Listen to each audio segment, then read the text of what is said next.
So as most of you know, 2012 we got some elections. We got some polls up for election. One of those polls is the Proposition 36 ballot, which is aimed at revising the three-strike policy. I'm here to persuade you guys to go ahead and indeed revise that policy. It's currently flawed. It's just too strict, and the revision really works out for everybody. It's not like the revision is just throwing the three-strike policy out the window. We're still going to go after guys who strike out the third time, and we're still going to keep the monsters and the violent criminals behind bars. Jack Leonard and Maura Dolan, in their LA Times article in 2012, they break down what the revisions in Proposition 36 really bring. The third strikers, so people with two-time felons who get a third strike, and their third strike is a crime that only carries 2 years of prison time, they're just going to get 4 years. They're not going to get 25 to life anymore.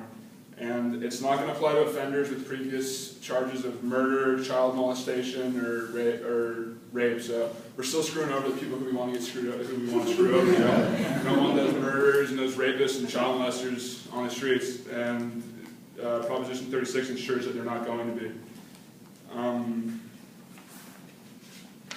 The real issue with the current state of the three strikes policy is it's just so prone to wasting resources within the state. Just so many wasted resources, mostly financially. Albert Sabati, he's a journalist for ABC News. He wrote in his 2012 article that the implementation would get back to the original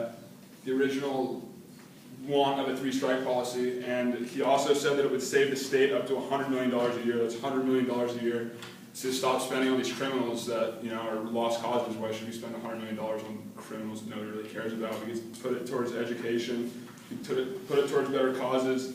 Marissa Lagos, who's a journalist for the SF Chronicle, she had a little interview and an article with political consultant Dan Newman. And Dan Newman basically said that it will get the three-strike policy. What Prop 36 will do is it will get the three-strike policy back to its original intent. Originally, the three-strike policy passed overwhelmingly. It's a good policy. It's aimed at keeping prisoners behind bars. What they didn't realize is the wasted resources that would come along with it. So it would get rid of those wasted resources, and it would still keep the violent criminals behind bars. There's also plenty of examples of guys who've gotten screwed over by the current three-strike policy. Take Leandro Andrada, for example, which the SF Bay Guardian staff writers wrote about in their endorsement release. And so Leandro Andrada, he was a two-time felon. He had previous convictions of burglary and marijuana transportation. He was a father of three, devout father of three, and he goes into Kmart, steals $150 worth of videotapes. Boom, gets 25 to life. Why should he get 25 to life? Give him 4 years, punish him. 25 to life is a little excessive for stealing videotapes. What's next? You're gonna give a guy 25 to life for stealing a bag of goldfish?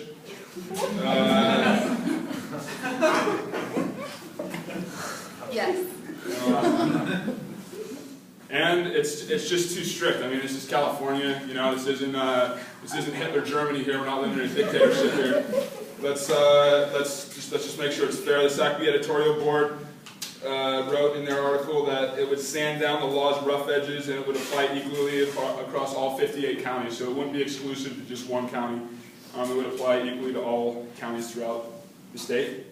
And in closing, implementation, it's going to get the three-strike proposal back to its original thesis, or back to what we originally wanted to do. It's going to keep the monsters, all the people nobody likes. They're still going to be behind bars.